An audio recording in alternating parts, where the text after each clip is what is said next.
Hi, everyone. My name is Omar Safadi.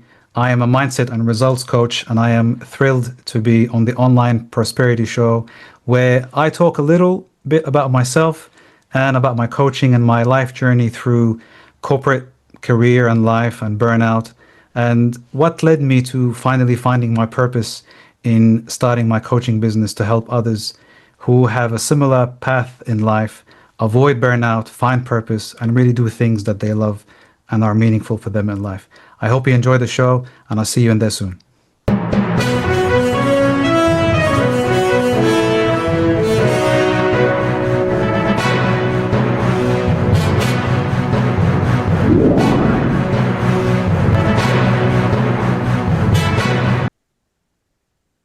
Welcome to yet another exciting episode of the Online Prosperity Show, your premium destination for exclusive insights and transformational conversations that are designed to empower you and or help you overcome real life challenges. I'm your host, Prosper Taruvinga, and today we've got someone truly special. Now, Omar, how are you doing, my man?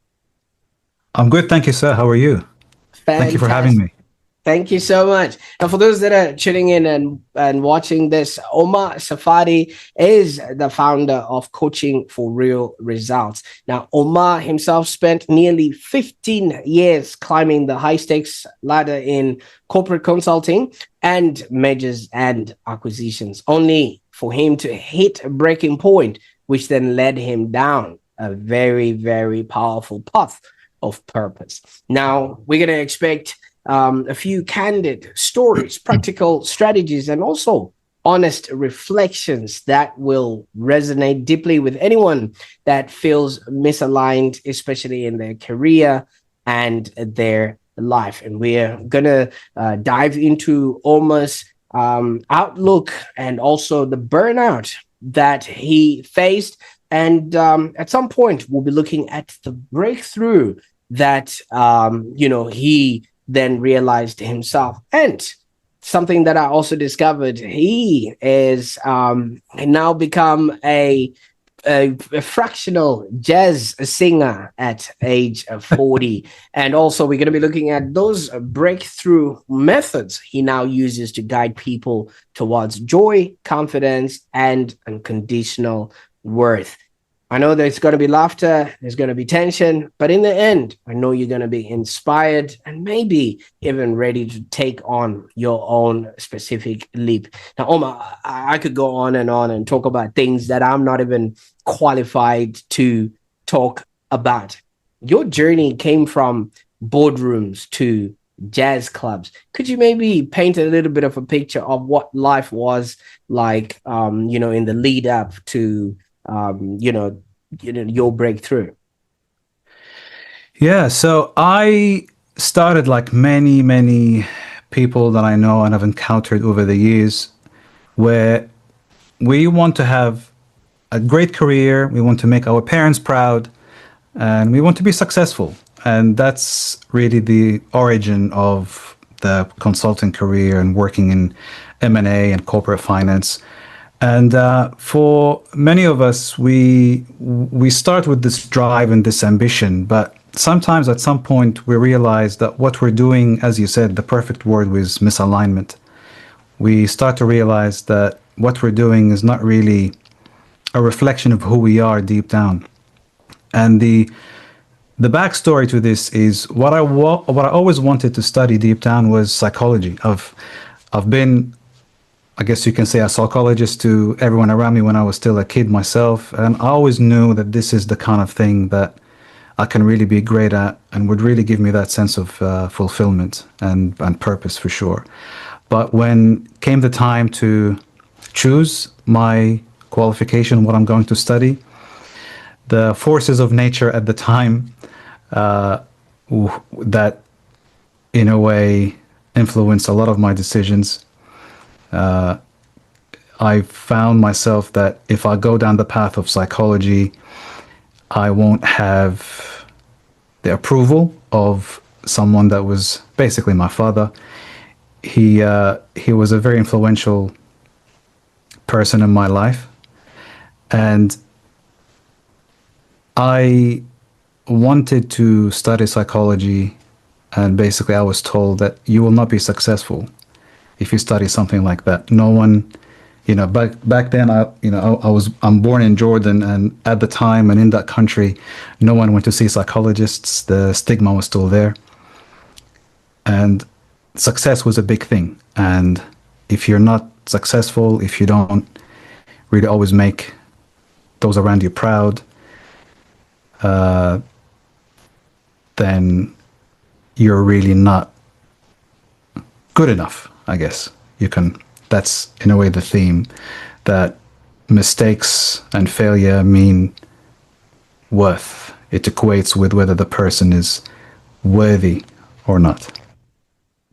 So I went into the field of economics and finance and mergers and acquisitions instead. And for some time I enjoyed it. For some time I felt that, yeah, like I can do this, I'm good at this, and there's excitement to it. I enjoyed it. But quite quickly I became disillusioned and realized that this doesn't represent who I am. I wanted to do something more with my life, and but I ignored it for a long time. I ignored it for a long time, and just continued pushing through. But it came about to the point where in 2016 I just broke down. The hours and the intensity and the always go, go, go, and everyone counting on me and having too many people to worry about, and also worrying about how I am portrayed to those around me. And it's quite difficult to always try to be strong all the time, or at least be seen strong. And I think even, especially for men, like it's often difficult to open up and say, I need help. And that was it. Like it was, a lot of it was me just continuing with that path of, I'm okay. You don't have to worry about me. I'm doing great. Everything's perfect, but it wasn't. And that breakdown was really the defining moment, because I realized that there's nothing in life, there's no amount of money, no amount of success, no amount of glamour will be enough if deep down we don't feel that we're doing something aligned, if we feel that there's something out there for us, but it's not this, we're meant for something else. And the first step to the, if you can call it, transformation from that point was I reinvented my career. So I didn't want to, because I still loved what I did, but I felt that it wasn't going into the right direction. So I shifted my career into the public sector. And I have to say, I really found purpose in that, because it was no longer profit lines and stock prices and, deals being closed and CEOs becoming, even highly, even richer CEOs, and the bottom line is bigger and bigger. It went into actually leading projects and doing things that translate into communities being better, into people's lives being better, into the money where it's spent around the state, so that we can improve people's lives and really be part of that. And for me to know that from that point, when I get out of my house and I know that what I do every day is touching everyone's life. The person that is walking down the street to catch the bus, the person that is getting on the train, the person that is driving their car, and anyone in between. That sense of purpose really changed a lot of things for me. And that's the journey of purpose. That's where it started. It became all about finding purpose, living it, and making sure that what we do is actually going to where it should be and where it can help people the most. And that path started to lead me down a path of, I'm sorry if I'm taking too long with the answer. If you can interrupt me, ask me more questions if you like. But that path of purpose really led me down this life of no longer doing things for the sake of others, or to impress anyone else or to look successful on paper. We do things because they mean something for us and because they are important to who we are as people. Also, living a life of facing our fears, never letting anything that we are scared of or self doubt or anything like that come in the way. Mm. And you mentioned jazz. So right now the jazz clubs are, as you said, a very small part of my life, but being able to live a life of purpose and have more time in my life to do the things that I love and have passion for led me and allowed me to be able to do something that I always wanted to do as a kid, but I always was too afraid to do, which is sing. I was always a musician, but I always hid behind the drums. It was safer back there. If you make a mistake, no one will catch it as much. And you're just protected, behind the kit. But deep down, I wanted to be a singer. I wanted to try singing and facing the crowd. And I started that for the first time in 2023. And from that is, I don't know if you've seen the movie Sliding Doors, where one small choice or one small moment can really lead to quite a change in the outcome. And me taking up singing was that sliding doors moment for me because that led me to Toastmasters, which is something else that I was always too afraid to do, which is public speaking. So I went there to face that. And then that's where I started to meet like-minded people. And that's where I then realized that, you know what, I need to reconnect with my love for psychology and helping people. And I started the coaching business for that. And I still do both. I still love my job. I still love my business. And I'm grateful to have a support network around me that allows me to do both. And that's, the path in a nutshell, as concisely as I can put it, I guess.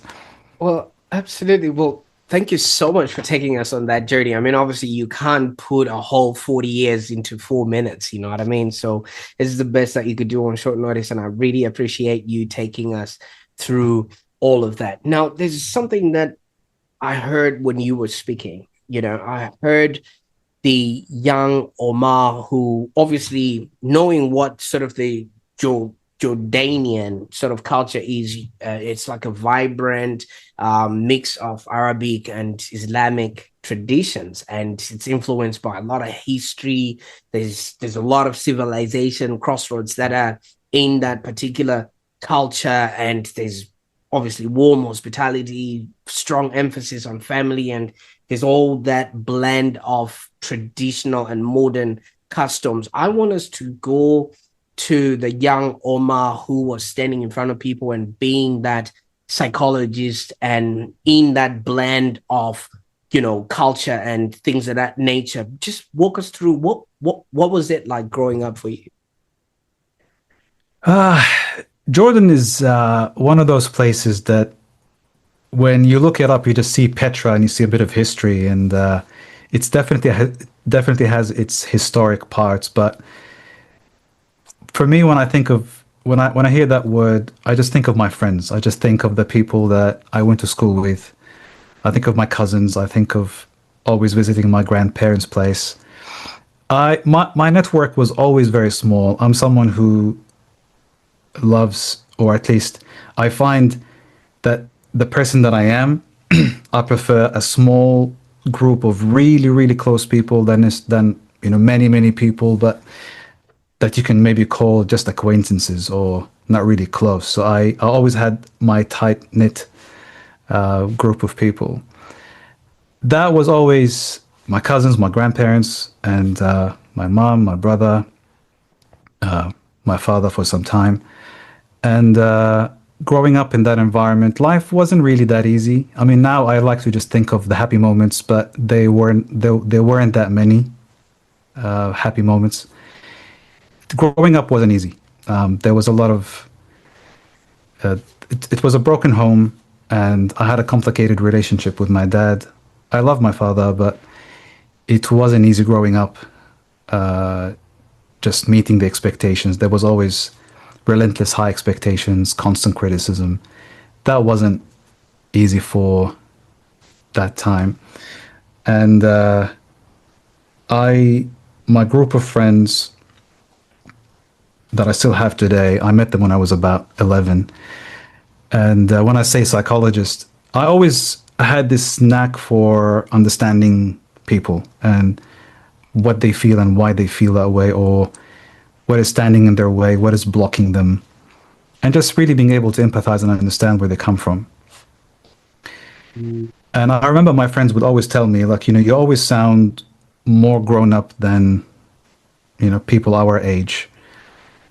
And that was both the love for psychology and understanding human behavior and why we do the things we do, but also growing up, I guess, faster than the others because of the responsibilities I had to take up as a kid and really growing up in that environment. So, as I said, like, I love remembering the happy moments, no matter how rare they were. And when I think back, I just always think of my friends. I always think of those times when we just spent every minute of every hour when we were not in school or not at work, and just being together. And I don't know if I regret not studying psychology, because I think going through the journey that I did, I think made me even a better person in terms of being able to help, because we can study and we can learn and we can read books and we can interview people and all that, but nothing is more powerful, I think, than lived experience and going through all these stages of life to uncover all the layers, find who we are, what we're meant to do, and who we're meant to help and how. Absolutely, and thank you so much for that sort of side, insight into your upbringing and things of that nature. Because what this paints a picture of is you had an early exposure to dealing and actually interpreting human emotions just predicated on what was happening around you, whereas other kids, as you have said, did not have that exposure, so they wouldn't know how else to self-regulate and actually operate in that particular area. So it doesn't necessarily mean psychology, but just that understanding of how to react and how to protect yourself in case that would have needed to happen. Would you say that was, real life education happening Absolutely. just based on the situation you were in? Absolutely. Like, we the best way to understand someone's problem is to live through it yourself. Just Mm. not like nothing beats that. And it's easy to look back and say, life was hard, home was broken, this happened to me, that happened to me. But that just keeps us in this cycle of staying down and feeling like a victim and just really having that bitterness over it, almost resentful of what happened. But when we reframe the meaning, when we realize that living through that allowed me to be a stronger person, allowed me to understand like people better and understand myself better and be able to genuinely connect with people at a deeper level so I can actually be able to help. As a kid, yes, that helped me mature quicker and understand people around me better and understand myself and my own emotions better. But during that time, I was still having that mentality of why is this happening to me?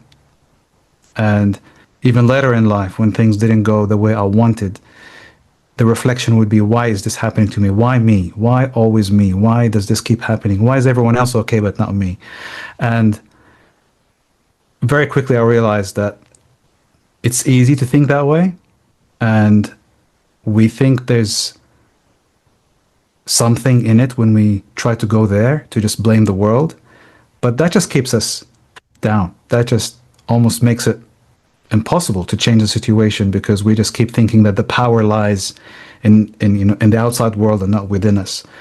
But those years, the reason it led to that breakdown and burnout is because I didn't take ownership. I didn't take responsibility of the results that were happening in my life. And no matter the success that was happening, sort of completing degrees and building the resume and being successful in my career, that was more me wanting to prove I was good enough and proving myself, and less so about the ambition and the drive. And when we go through something that really puts us in that seat of having to answer the question, what's next? And if you continue saying, well, the world is like this and this keeps happening to me, it's just going to continue with the same cycle. It will never change. So, as good a psychologist I was as a kid, I was just good at understanding people around me, but it doesn't necessarily mean that I was able to help myself, if that makes sense. I was much better at helping someone else because I wasn't emotionally attached to whatever was happening. I was able to just rationalize the situation and give them tips and give advice, or if I were you, I would do this. And my help often panned out, but because I wasn't in it. It doesn't mean that if I was in their shoe, I would have been able to help myself, as as ironic as that might sound.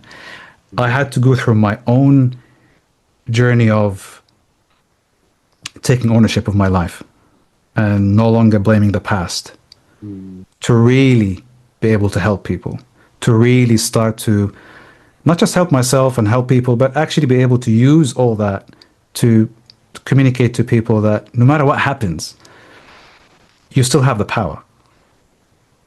You still have the power to choose the meaning that you give to the situation. You can take two people, put them in the same exact situation, and they will both come out with different results because they assigned a different meaning to the same experience. And that's really, if I was to give one message to anyone who's watching this, is it's not about what happens, it's the meaning you give it. The meaning is the glasses that you wear, that you see the world through. And we see the world the way we see ourselves.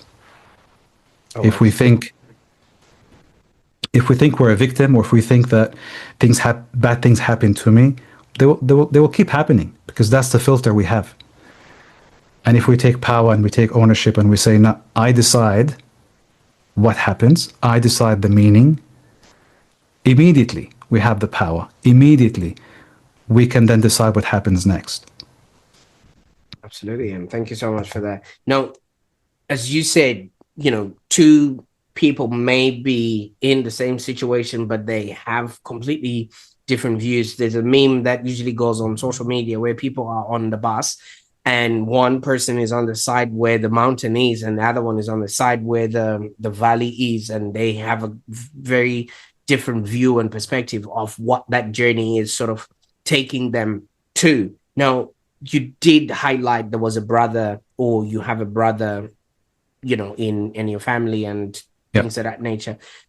Were they also seeing things the way you were seeing them, or was it a whole different world for them as they were growing up? You can speak to that if you. Excellent question. So my brother is 6 years younger than me. He's not just my brother, he's always been my best friend, still is. And it's funny you ask that, because we had similar experiences, but because of me being the older brother and my nature, I'm more serious. I'm more of a a small group of friends. But he's in the life of the party. He's always been social, much more social than me. But in a way, apart from the difference in personality, because I felt that I have to be the protector,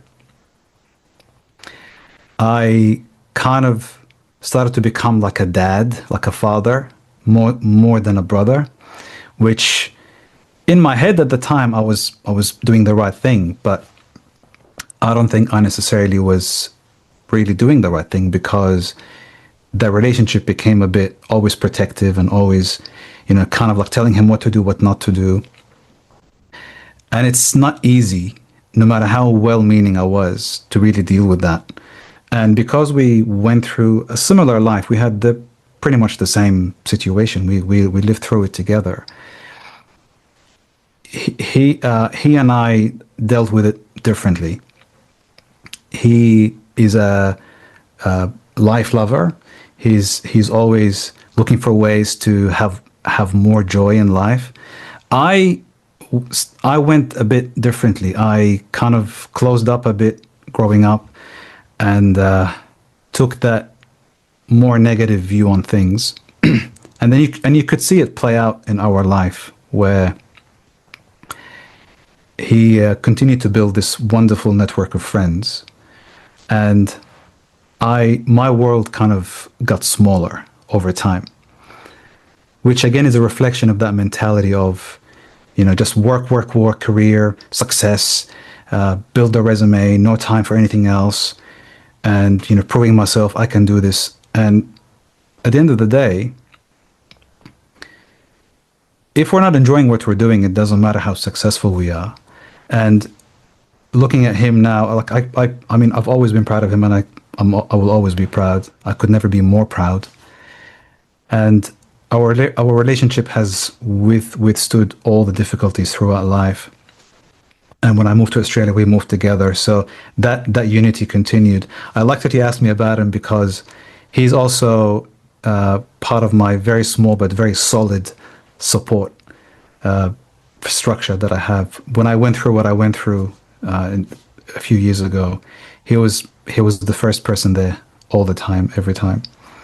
And often we can be the heroes of our own story, but I really think that the heroes are often the people that are not in the scene, but they're actually the support. They're actually the people that are there for us when we are facing those difficult life situations. Absolutely. And thank you so much. And kudos for you. I mean, obviously acknowledging him, because so many people, when they have now gone past what they've gone past, they seldom acknowledge the people that actually help them through. You would viscerally understand that we are as tall as we are because we're standing on the shoulders of giants that allow us to be in the positions that we're in. Now, you then went on and became a corporate shark, so to speak. Obviously, I wouldn't call it that. I wouldn't call it that. Yeah. but you went in and obviously climbed the ladder, obviously, doing what you could to get by and do what you could to, like you said, have that facade of success. May you maybe just give us a few highlights of what work was like for you? Just maybe if you can give us a typical day, even if it's spanning across years, but sort of Yeah. the things that you would have to do with your economics and mergers and acquisitions. So I spent some of that in Jordan before I came to Australia, and I mean I was fortunate enough to work for big names, work with great people. I can never fault anyone, so it was never about the people that I've worked with. It's more the expectation, the kind of work and what it means. And for some time, it was always exciting because, when you're 20 something and you start to earn good money and you have a good title and, you, you're impressive to those around you and that sort of thing. To me, it's just a job really, but I mean, when you're working for big names and you have good degrees, you're considered successful. People look up to you. But deep down, to me, it was really just living in the office. So no matter what the work that I was doing, being in the office all that time and not being able to do anything else is where it started. Now I know people will say, if you love what you do, you will never have to work a day in your life. Did I love what I was doing? No. Was I good at it? Yes. But even if I had that love, we can't just have one thing in life and just give it everything, because there will always be more to life than just the one thing, no matter how much we love it. A typical day was, and when I first came to Australia, I think that's where the difficulty really lied in, is I was living in the Blue Mountains and traveling to Sydney for work. And I would be up before the sun and back home when everyone was asleep. So my days were like a typical day was 12 hours in the office. And but that's the world of mergers and acquisitions. You're always on, Countless times I would have to cancel trips, cancel time with like holidays with the family because a big job came, a big client came, and everything stops. Now, some people love that world to the point where that's not a problem. But for me, I couldn't just be doing that all the time. There were other things in life that I wanted to be doing. I wanted to start a family and be able to spend as much time as I can with my family, my kids, be able to see my mom, see my brother, do other things, start, playing music again. And in that world, you pretty much can do nothing except work. And I know the people that I worked with, and they're all rising stars. Everyone did exceptionally well for themselves. Everyone is, CFO or CEO or executive somewhere. And for me, as great as that is, it's not me. It's not me. If I'm going to be, if I'm going to go up the ranks somewhere, I didn't feel that in the private world, and I mean, never say never, even now, but for me to invest that time to always be working, I need to feel that there's purpose behind it. There's something bigger than myself that is what I'm serving. And in that world of the private sector and the deals and the profits and the share price and all that, I didn't feel there was that purpose for me in it. I didn't feel the meaning was necessarily there. But in the public space, I definitely have it. That definitely exists. Because it's not you're working for one person, you're working for a bigger cause.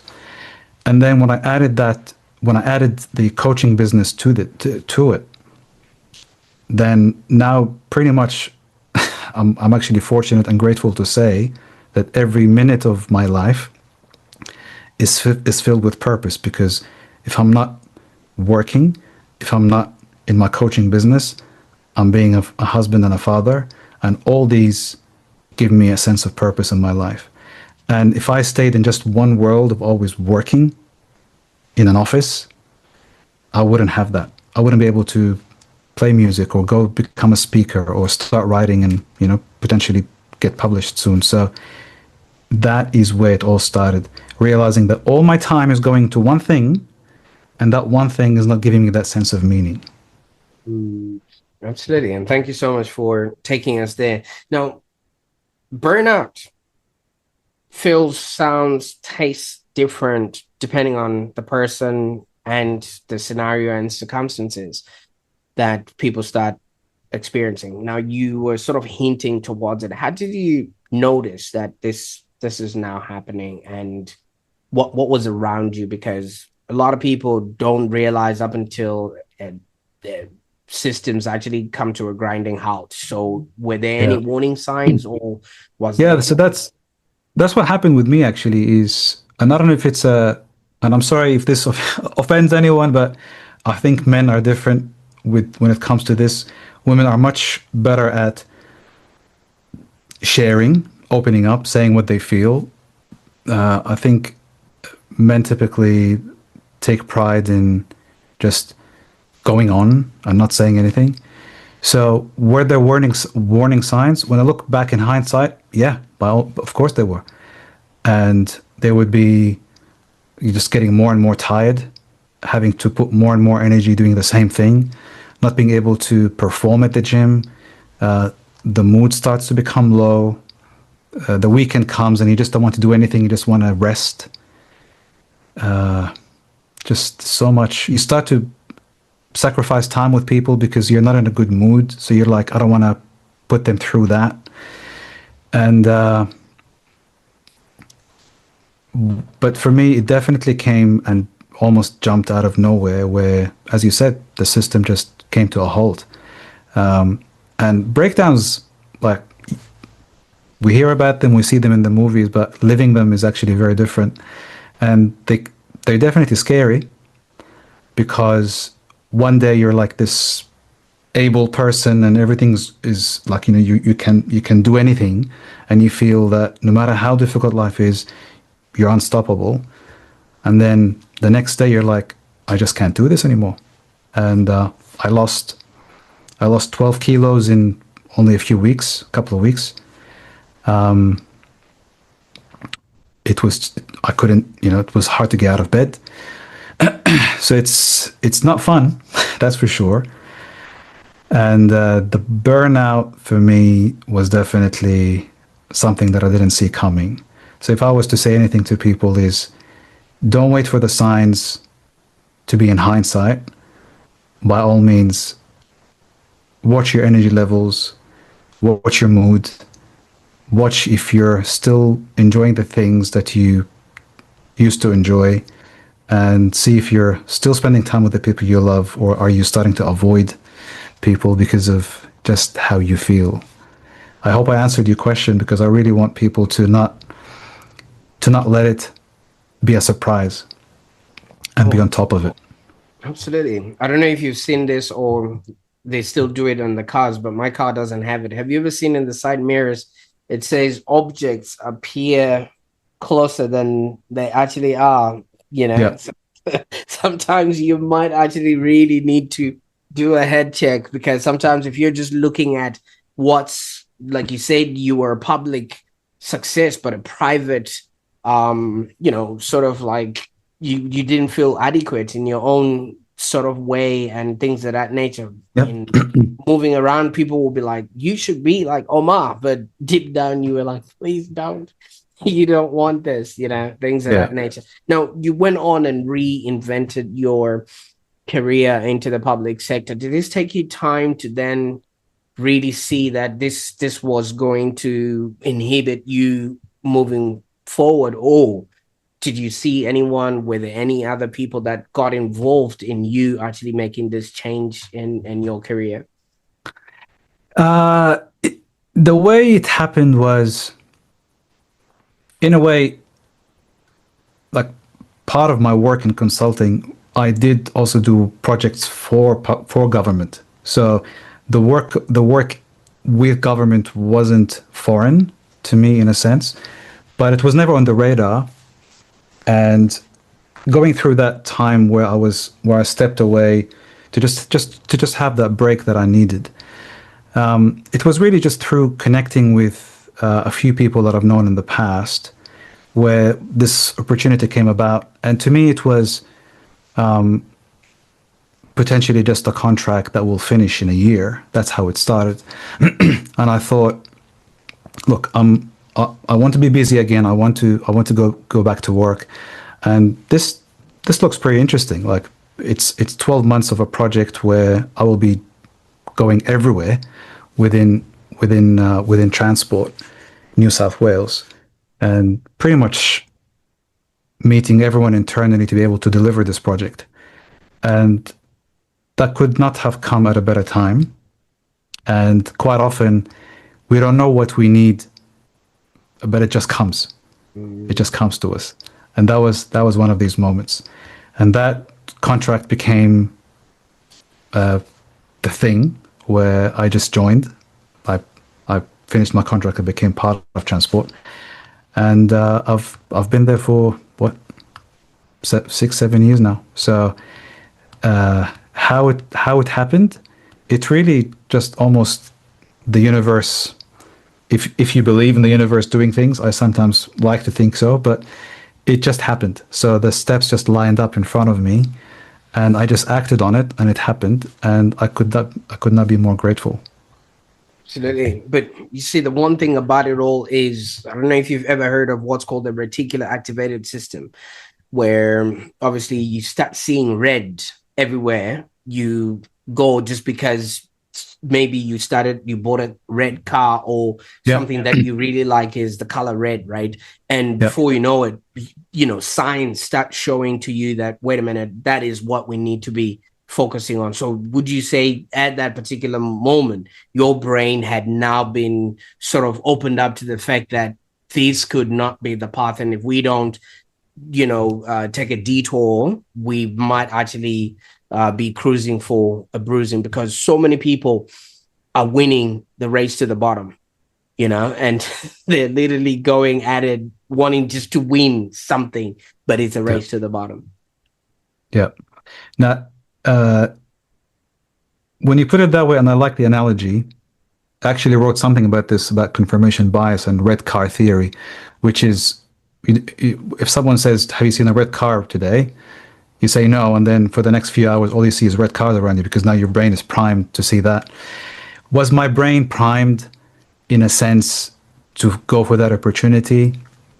Potentially, because there were other possibilities that were happening at that time, but that particular one stood out for me, and there was nothing about it, like it wasn't about the money, it wasn't about where it is, because it was quite further away from where I lived. It was really just about, so this is a project that I know I can do, and I'll be in this environment where if I'm working for someone, I'm working for the taxpayers. And something in that concept just felt good.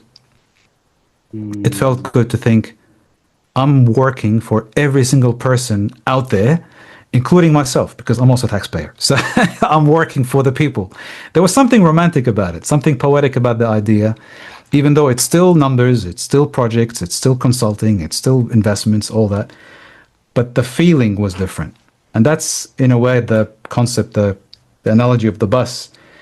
It's still a bus because I'm still using my skills, but the view is different because I'm now doing something with a different purpose.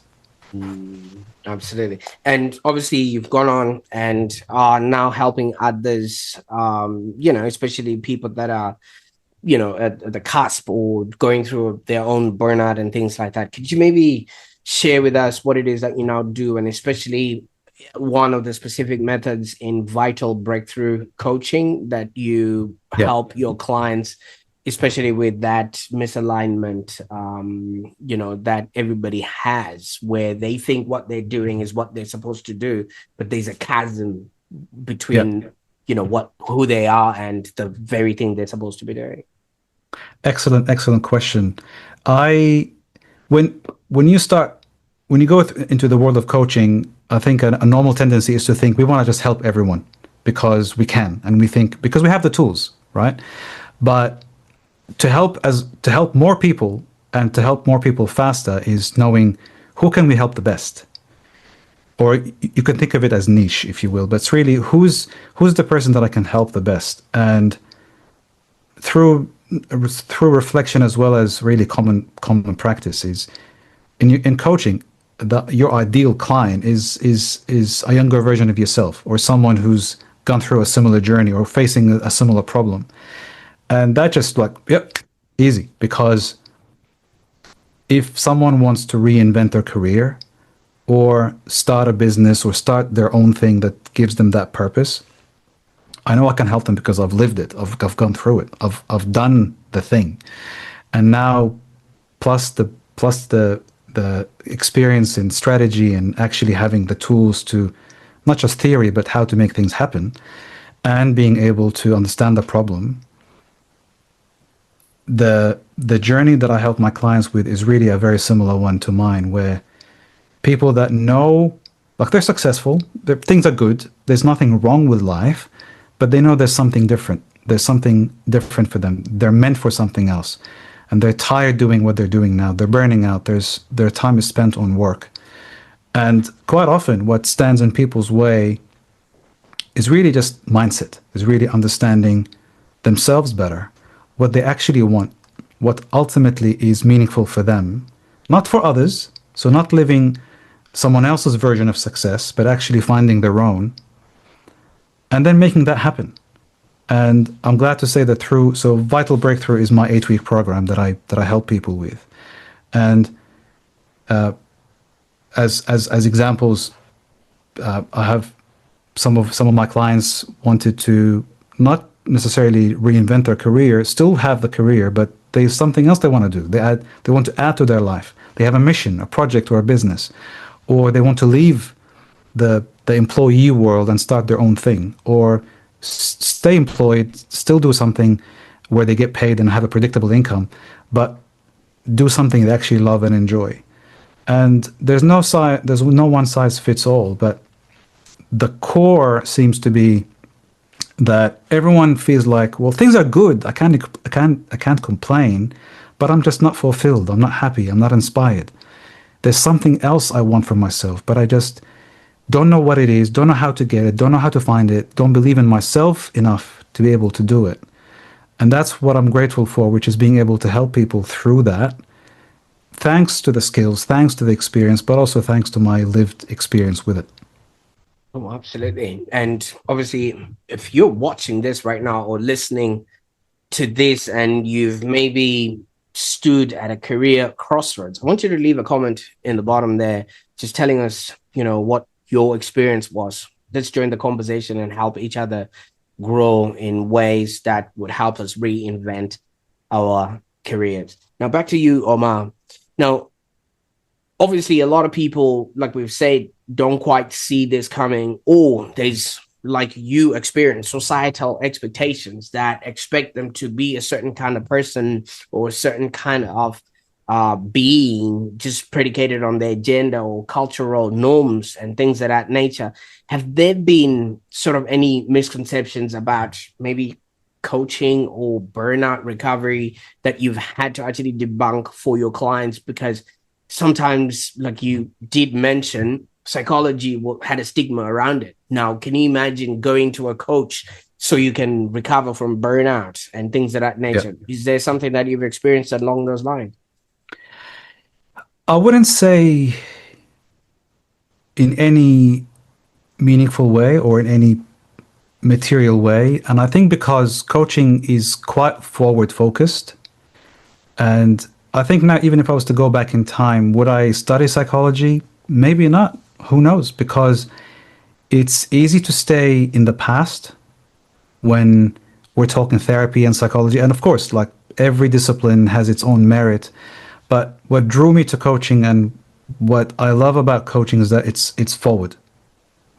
It's what I can do from now on. And is there a stigma around that?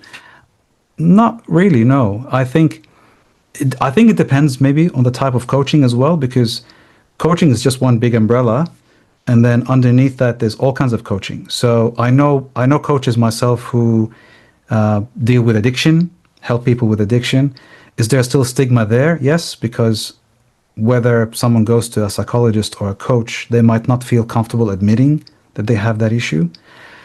But I think people who are wanting something else for their life may be a bit more open about discussing it, because it's not as, how do I say, it's not as vulnerable for them. I think it's more vulnerable to say, I have an addiction or I have this thing that makes me feel a certain way, versus coming at it from, I want to find more purpose in life. So have I faced that? I wouldn't say.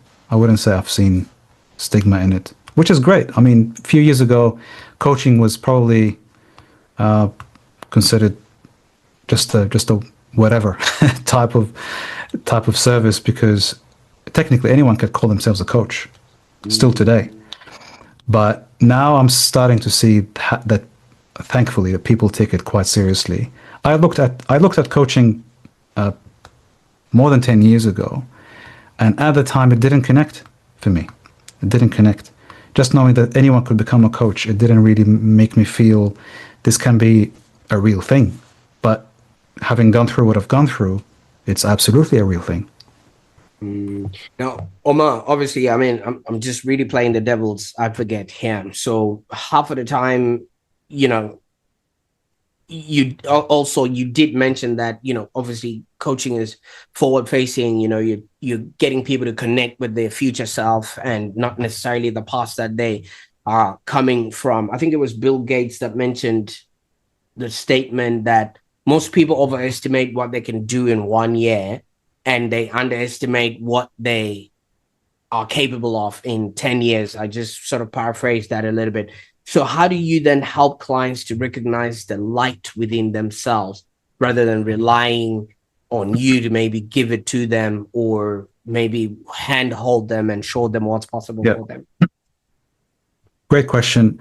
Quite often, the reason why sometimes people look down on coaching or life coaching specifically is they think that a life coach is someone that will tell them how to live their life or give them a life. But the coach, any coach that says, I will give you X, unless they coach and mentor on something very specific, like I can give you a blueprint for this or a plan for that. I don't think a coach can say I can give you light or I can tell you what will give you a sense of passion. A coach is just a shining, like it just shines light in the right directions and help you see the blind spots and really just help you find the key. So you already have the keys within you. The coach is just helping you believe you have them and see them and find them. And I absolutely agree with that statement that I see it quite often. And it happened to me as well when I started, which is in a year, I'll be doing all that. And that's when we're still at top of the hill, and we didn't go through the what they call the valley of despair, which is when we start to face the reality of how difficult it can be to achieve what we want to achieve. And that's where most people start to quit. But that's also where it's very most helpful to have a coach, because once we overcome that, that's when the results happen. So do I think that a coach can give anyone anything they don't have? Not really. But a coach can definitely help you get there faster and easier. That's for sure. Absolutely. Now, if somebody's watching this or maybe listening to this right now and maybe wanted to start their own transformation, where would they go to on the internet? And maybe could you give us a few pointers of what they could do to give themselves some sort of first aid or leg up? Well, I think the first thing is it depends what they want to help with. And we now live in a time where technically any problem has someone that you can go to help you solve it. But often what happens is that people don't even take that first step. They don't take the first step of admitting something needs to change. And there's enough distractions in the world to keep us away from actually facing that question. What needs to change, or what is happening? So I would just say to people that they feel something needs to change, or something is not right, but they don't know what it is, just start talking to someone. Whether you jump on Google and look for a coach, whether you go to a support group, whether you just pick up the phone to a friend who may have been through something similar, they might give you pointers. The most important thing is admitting there's something that needs to change. And until that happens, nothing else will happen. And I find one of the most common things I hear people say through coaching, probably the single most common thing they say is, I wish I've done this sooner.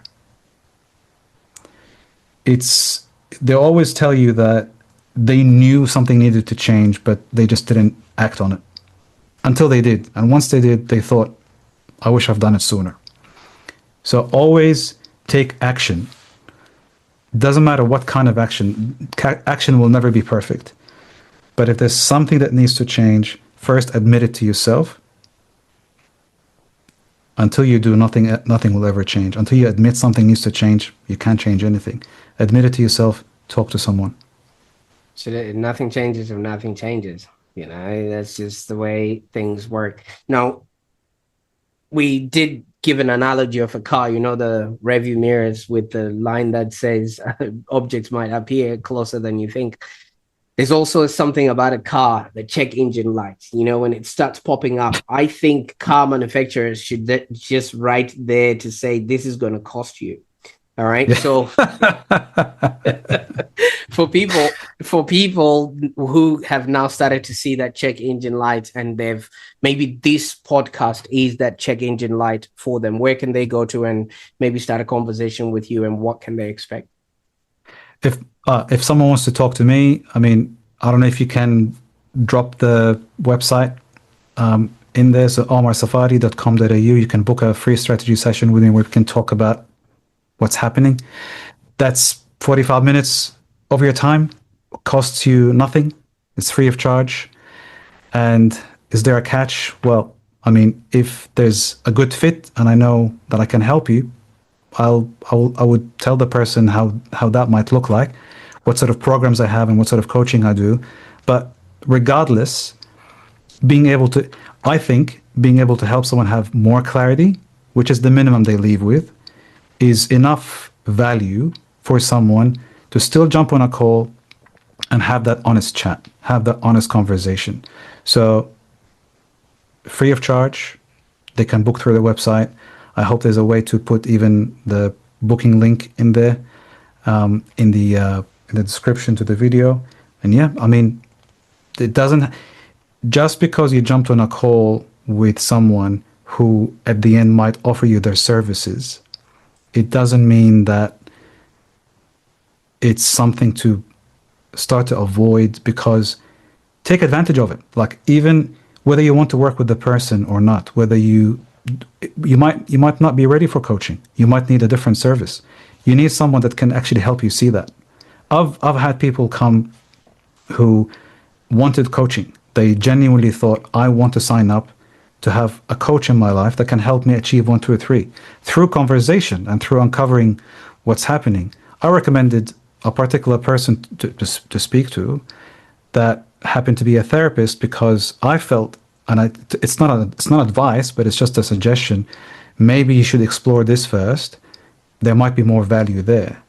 I had someone who needed a different kind of coach because they needed someone who specializes in addiction. I referred them to my fellow coach who happens to work in that. So just starting the conversation can at least give you clarity what to do next or what you might need. That's, of course, if the person is willing to put 45 minutes of their time just to do that. And sadly, I find even that can be a bit difficult for people sometimes, because they just don't want to admit something needs to change. But if someone would like to have that conversation, by all means, always happy to help. Fantastic. I'll make sure that all those links are in the show notes below so that people can actually get started on their journey there. Now, obviously, Omar, there's so much that we can uncover in all of this. You obviously have been through all of these things that you've been through, and I viscerally believe in life we're here to live, to learn, and to contribute. You've lived through all these lived experiences that you have experienced, and you've learned the lessons. Now you're sending the elevator down so that others can pick up on that, which will definitely shorten their own learning curve. And there's a statement that you mentioned earlier that you said you can only sort of coach, or you sort of coach people that are maybe a few steps behind you. But I wanted us to go back a little bit, because you introduced us to younger Omar, who was obviously out there trying to do things to people please, so to speak, and obviously show up in a way that was, looked good and successful to other people, yet inside the kernel was burning on both sides. If you would look back to that younger version of you, what would you tell that guy, knowing what you now know about life and how he was just pushing through life just so he could get approval? I would say, I mean, depending where I'm meeting my younger self on that timeline, but I would always say believe, but not in the woo-woo way, not believe in yourself in an empty way, but believe that what matters to you matters. Believe that if something gives you a sense of joy and purpose, then that's what's important. Nothing else. Absolutely nothing else. And success isn't a metric defined by others. Success is what we define for ourselves. It's a dangerous game to live life according to metrics set by the outside world. And it's a lot harder to manage that now with social media and always being bombarded with stories from other people. But it's important to remember that we only see the extremes because that's how the brain catches attention. The average is not interesting enough for the brain. So social media, the news, the world, your friends, everyone will show you the extremes, the terrible failures and the amazing successes. But there's a lot in between. And there's also what you define as successful, what you define as happy, joyous, and purposeful for you. So I would say to myself, forget the world, forget what someone might have told you when you were 10, forget what your professors in university might say or your bosses might say. You define what is joyous and purposeful for you. Oh, absolutely. That was beautiful, man. What matters to you matters. You know, so many people never get to hear that message. And I'm hoping those that are listening to this right now will actually start really looking at the things that they were putting to the side, hoping that someday they will be able to do it. Well, that someday might be today. And if you are waiting for a sign, the Online Prosperity Show has just provided you one right there. But Omar, I mean, obviously, you've shown us where you've been, what it is that you're working on. But what's next? What's next for coaching for real results? Any new offerings or goals that are exciting you that we can be excited about now that you've brought us into your world? I would say the two things that I would highlight are the vital breakthrough program. So that's being refined again because I always like to collect feedback, case studies, and just keep improving. And that's probably thanks to to my world in the consulting and strategy. Is if something is working, then don't just go look for something else or just leave it as is. Keep improving what's working, and that's what I'm always doing with the coaching programs. So the vital breakthrough is having another iteration as we speak to be more refined and improved by combining the best elements from two other programs that I've helped people with over the last 15 months. And the second thing is whether I don't know which one will happen first, but whether it's the book, but I'm working on a book, and I haven't picked the title yet, so I can't tell you what that book will be. But it's part bio, part. I hope it's in a way a coaching handbook as well that can help. But whether that happens first or the speaking, because I've been speaking sporadically, but I'm quite enjoying it actually. So there's potentially a sort of a speaking path that I'm looking at as well to complement the coaching and hopefully be able to bring more value. So that's what's happening right now. Otherwise, my two toddlers are keeping me quite busy, so almost no time for anything else. That's for sure. Absolutely. Now, Omar, you had completely finished this episode without breaking any rules, and you just did right at the end of this all. Now, do you realize you've just committed the ultimate sin on the Online Prosperity Show? Wow. Okay. Excellent. Good to know. And I didn't break any rules. I didn't realize what the rules were. That's good. That's good. Well, you did not mention that you're writing a book or that you're going to be putting a book out there without offering and pledging that you're going to come and launch it on the Online Prosperity Show. So here's your opportunity to redeem yourself.